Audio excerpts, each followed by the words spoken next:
everybody, Johan Magnusson here, Big Swede Barbecue. Today we're making a Jamon Serrano and Manchego pizza on the Karma 32 from WPPO.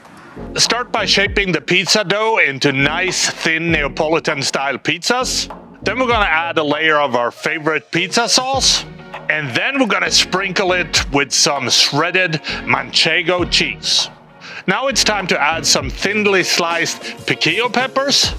And then we're gonna slice some thin slices from this beautiful Serrano ham and add. And here's my recommendation: add as much as you want.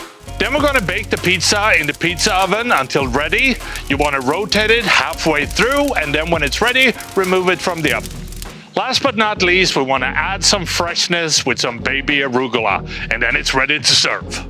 And that is how I make my Jamon Serrano and Manchego cheese pizza on the Karma 32 from WPPO. And I think the only thing left to do is to try this and see what it tastes like. Smells amazing, so here we go.